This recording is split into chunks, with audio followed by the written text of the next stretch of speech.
It's Wednesday, September 6, 2017. I'm your host, Sarah Beal. We have a great show in store for you today. First up, I recently spoke with Cape Cod Commission Technical Services Director Glenn Cannon about a Route 28 corridor study in East Mashpee, which could affect Cotuit residents. We also check in with Senior Services Director Madeline Noonan about the upcoming Health and Wellness Expo being held at the Senior Center. And finally, we'll chat with Finance Director Mark Milne. But first, let's get a look at today's top headlines. The Department of Public Works will be performing roadway improvements on Mitchell's Way in Hyannis and Pleasant Pines Avenue in Centerville beginning today. Improvements include milling of the existing roadway surfaces, adjustment of drainage structures, and installation of new asphalt pavement along the entire lengths of both roads. Operations will start at 7 a.m. and end at 5 p.m. Work is expected to be completed by September 22nd, weather permitting. Vehicle access during construction operations will be restricted to one lane. Motorists are advised to seek alternate routes to avoid the construction work. If you are a voter in the town of Barnstable and will not be here on September 19th, please come into the town clerk's office and vote by absentee ballot. If your son or daughter is away at college and is registered to vote in Barnstable, you can fill out a request for an absentee ballot, which will be sent to them right away. Are you looking for a way to give back to the community? There are seats open on several boards, committees, and commissions here in the town of Barnstable.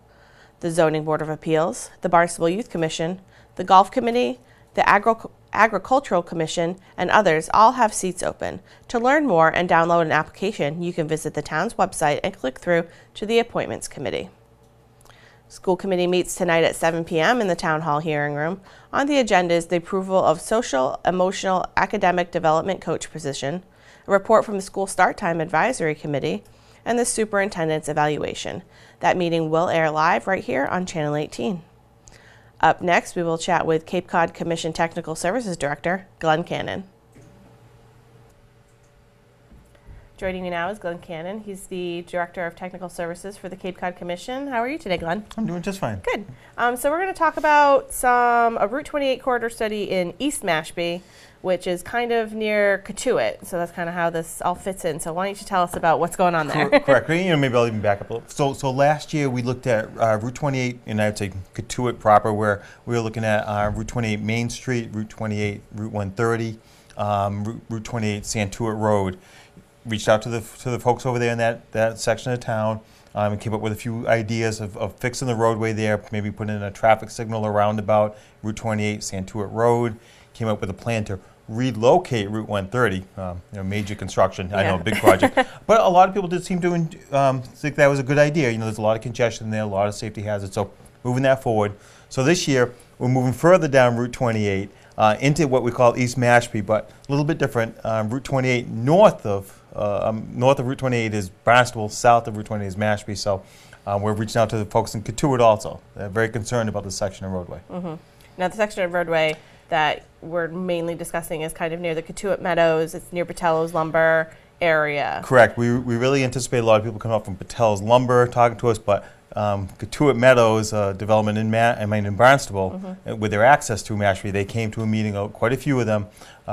Seems as though some of the residents there were promised a traffic signal at Noisy Hole Road in Route 28. Mm-hmm. We did get a chance to dig into that a little bit. We're going to give people the results of what we found. There was a promise to put in a traffic signal for up to $150,000.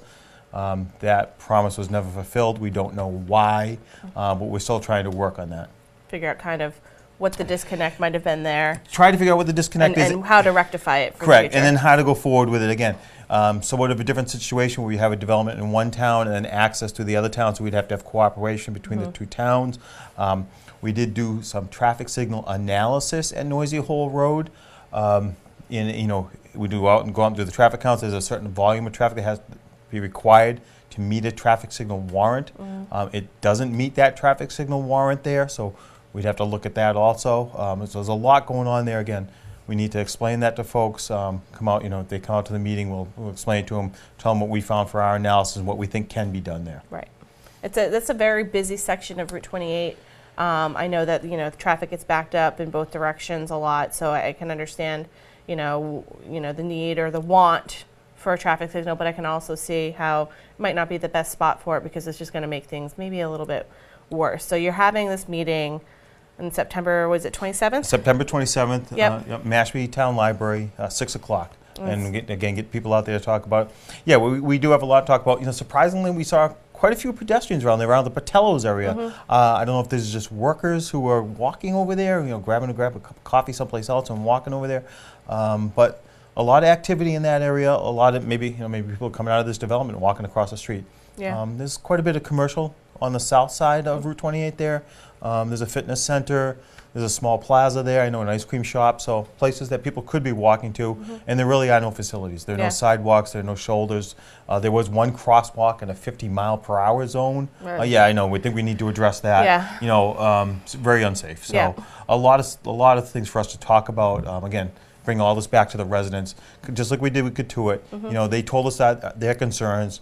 We've done the analysis that we can do, found, you know, done some investigation, come back to them with what we think could be solutions, and then it has to be acceptable to the community is what it comes down to. Yeah. So we really need to hear from residents at that meeting on September 27th. Yeah, it's important for people to let you know how they feel and what they think about things as well, so you can kind of put the whole picture together. You know, you can figure out maybe what the best solution would be for everybody. So I just want to remind everybody again, that's September 27th, 6 p.m. at the Mashpee Public Library? Mashpee Public Library, yes. Okay, great. Now, how often do you guys take on these, you know, road studies to kind of look at how to adjust or maybe fix things? Like how often does the Cape Cod Commission kind of do that? We do a couple different ones. So this is a corridor study. We're really looking at from Route 130 over to Orchard Road in Mashpee. So it's the length of the corridor and looking at the studies. We do that once a year. And then we do individual intersections every once in a while. We'll certainly look at smaller scale things throughout the year, but we maybe do like 3 traffic signals a year just to see what could be done to upgrade them, whether or not they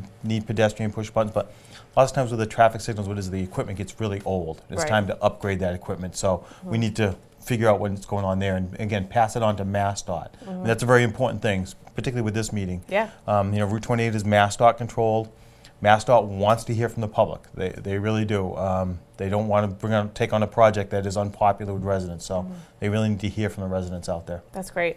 It's great that you guys help facilitate that conversation between the residents and the towns and MassDOT, because it's, I mean, they have 2 projects going on right now that they're starting on. They're finishing up Burst's Way and the Strawberry Hill Road intersection. I know that they're working on both of those now. Correct, So. and I don't think the public ever realizes, you know, and I don't think there's any reason why you should, how expensive these projects get. You know, I always try to tell people, working on traffic signals with MassDOT, a traffic signal starts at $2.5 million and goes up from there. Wow. Yeah, Route 28 in Yarmouth Road in Barnstable, right around the corner here, $10 million, one traffic signal.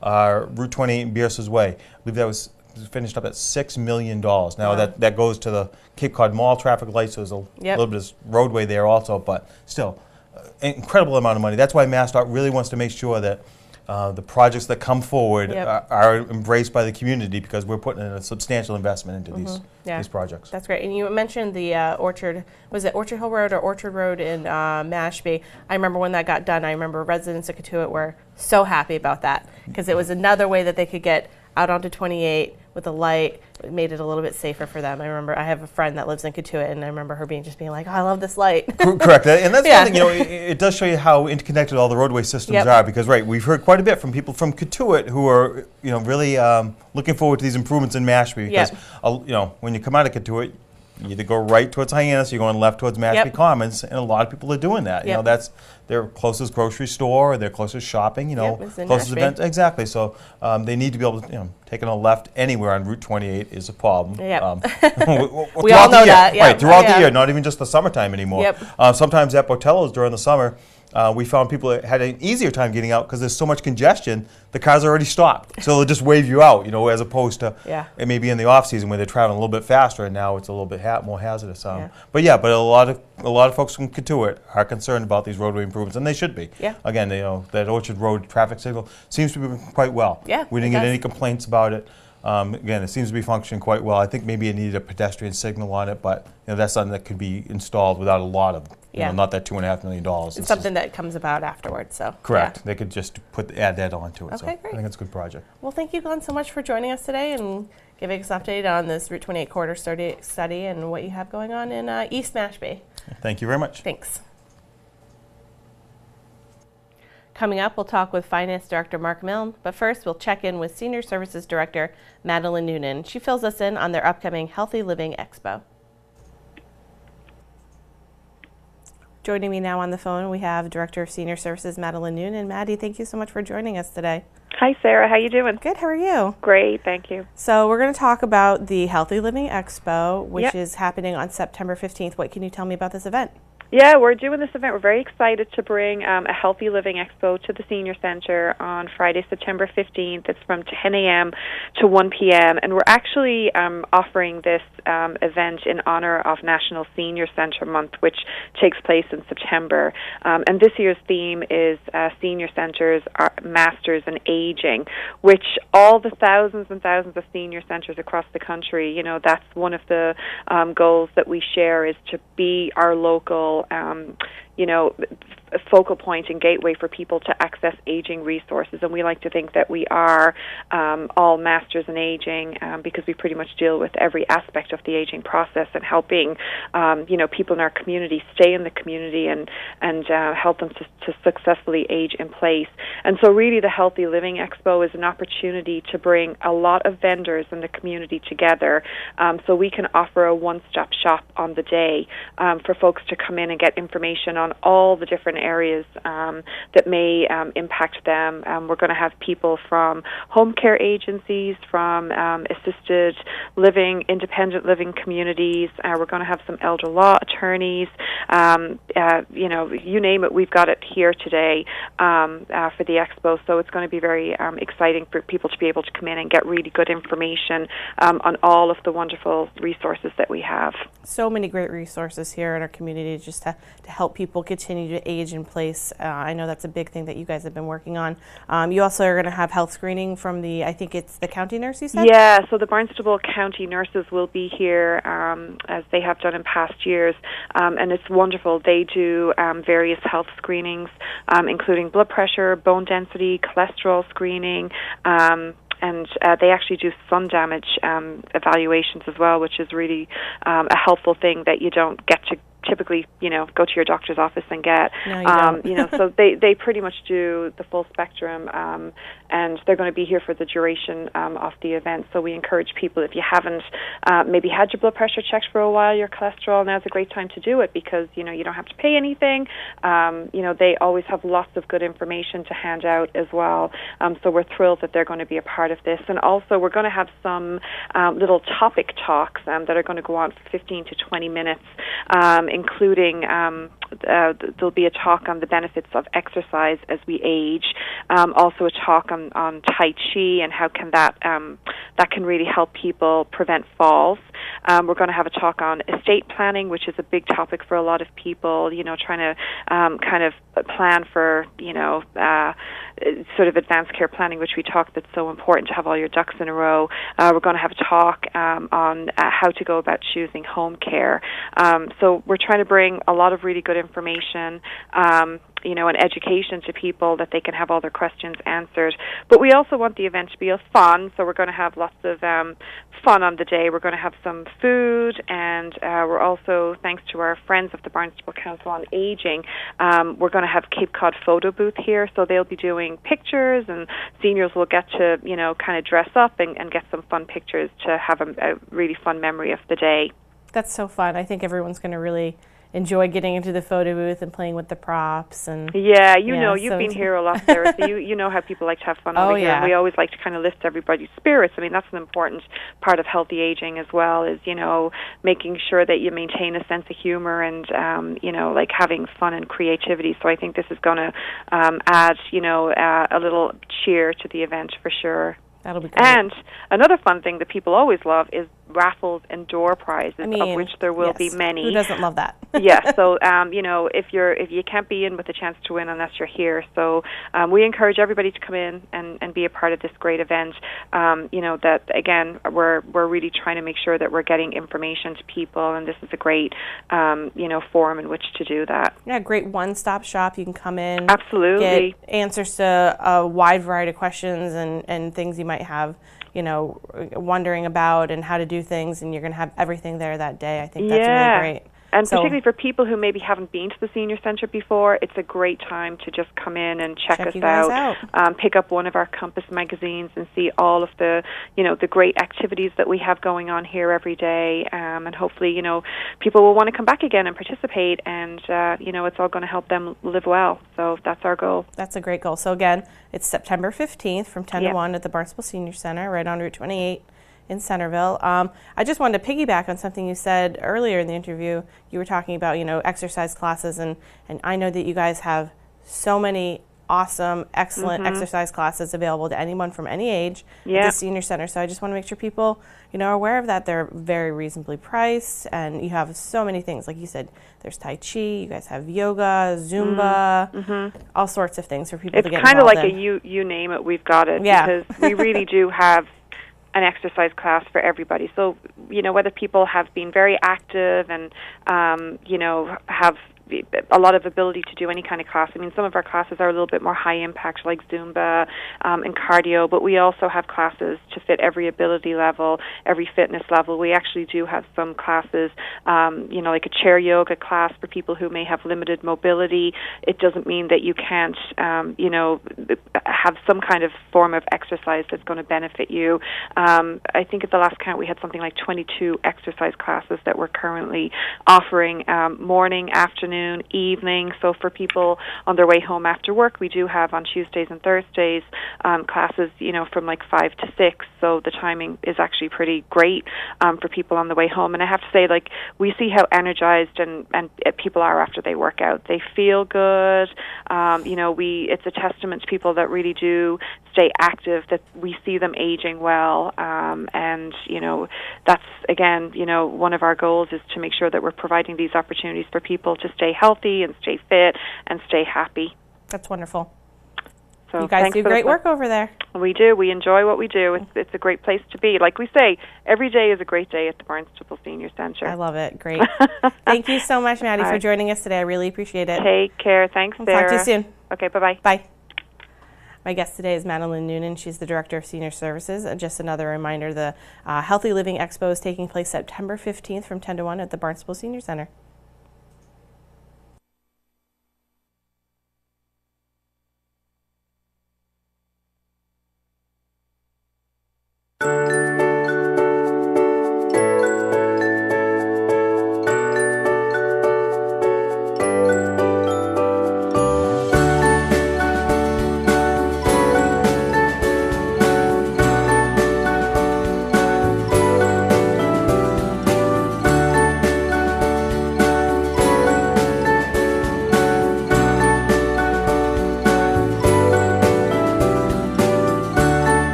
We're having a little trouble getting Finance Director Mark Millen on the phone, so we're going to take you out to the house at the halfway point out at Sandy Neck.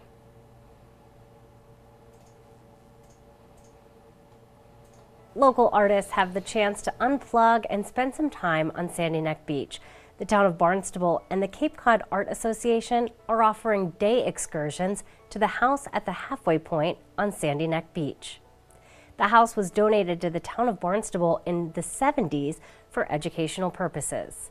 Now we rehabbed the structure and now we're using it for nonprofit groups to come out here and use it as a base for either educational purposes. Certainly environmental education is a really great use of it. And then these artist groups have been coming out for a number of years now. So it's sort of morphed into, I think it's always maintained the use requirement when it was initially given to the town. It's always had a really productive and constructive use. It's just sort of morphed into this new place, and it's beautiful. It's wonderful. People love it coming out here. I hear about it for years and years after they come out and enjoy this place. I was just talking to someone earlier, and they were saying their photographs aren't even capturing what it is that we're looking at. The colors just are amazing to stand here. And I always find that when I paint on location, when I'm working on the painting, I'm trying to bring in what I'm actually feeling and seeing. So it's not necessarily to capture it as a photographic image, but to be able to, put a little bit of myself into it. And I think if you're standing in the location as opposed to looking at a photograph, you're just one step closer to it. It's just, it's a wonderful feeling. You can learn more and download an application by visiting artsbarnstable.com or contacting Arts and Culture Coordinator Melissa Hirsch.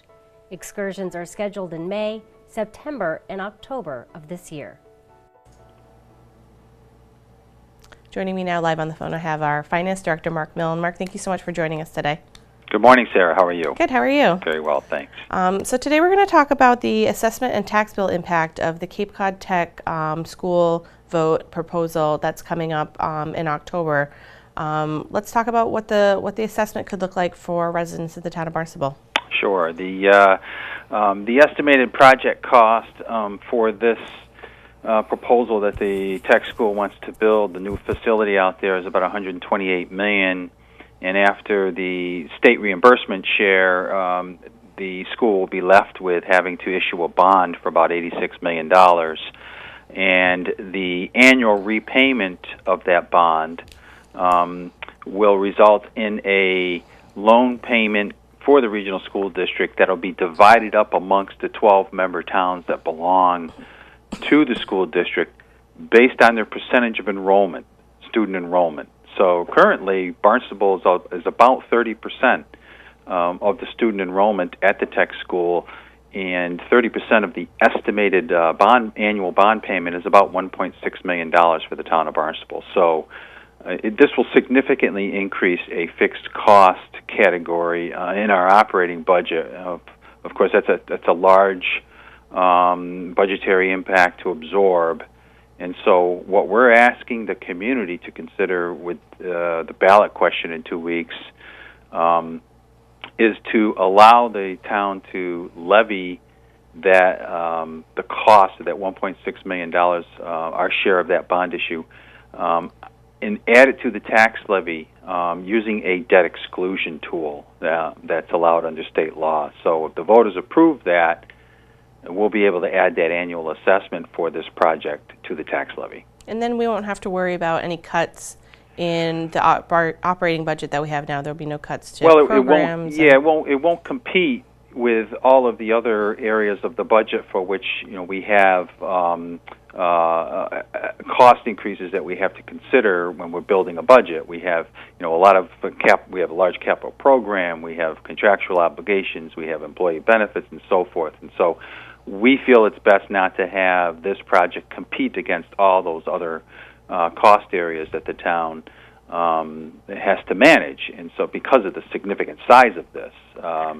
and so this will, if approved, will allow us to raise that in addition to the normal increase that's allowed under Proposition 2.5, because what we can raise under Proposition 2.5 to the tax levies is almost entirely consumed by this increased assessment. Oh, that's great. So we have the vote coming up. It's on September 19th. And that is for people to say, yes, let's do the debt exclusion Prop 2.5, or no, let's keep it as part of the general fund. I know there's a couple of reasons why we're having the vote in September. From the resident side, what is the reason for having it in September? I know it's so people can have a little bit more time to understand what exactly is going on. Yeah, we feel it's important that taxpayers understand the financial implications of that decision that they're asking to be made on October 24th with the regional school district's request to for the authorization to issue an $86 million bond. That we feel it's necessary that the public understand, well, if you're going to give them that authorization, here's the financial impact. And, $1.6 million a year to the town of Barnstable is a considerable increase. And so we want the taxpayers to know that in order to preserve what we have currently in the town of Barnstable, we want to make sure that this doesn't compete with everything else, and that we feel it's best to put this on our tax levy as a debt exclusion. And doing it this way does not permanently increase our tax levy. The tax levy is only increased for as long as that bond issued by the regional school district is amortized. And so if they go with a 30-year amortization period, this tax levy increase will last 30 years and then expire. If they decide to go with a shorter amortization period, say 20 years, then this additional taxing authority will only last 20 years and then it goes away. So it's not a permanent increase in the tax levy. Okay, great. Well, thank you, Mark, for kind of explaining a lot of this for our viewers, and I really appreciate it, and I look forward to talking to you again in the future. Okay, Sarah, thank you. Thank you. Have a great day. You too. Bye. Bye. Now let's find out what's happening around town in today's community calendar. The Hannes Library will hold story time with Miss Mary this Friday at 10:30 a.m. Preschool story time with the magnificent Miss Mary includes stories, crafts, and a healthy snack. No need to sign up in advance, just drop in.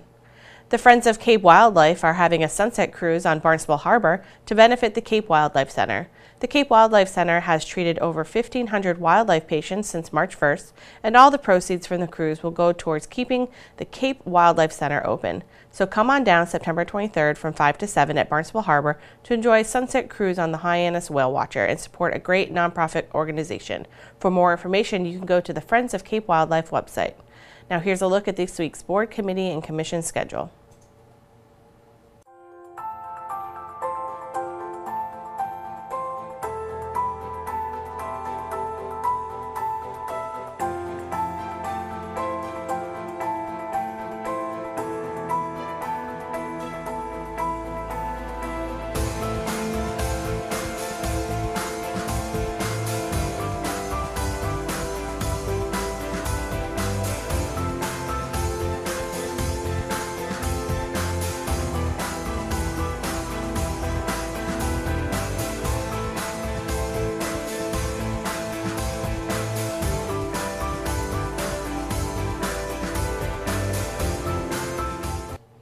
Thanks for joining us today. We'll be back tomorrow with another great show for you.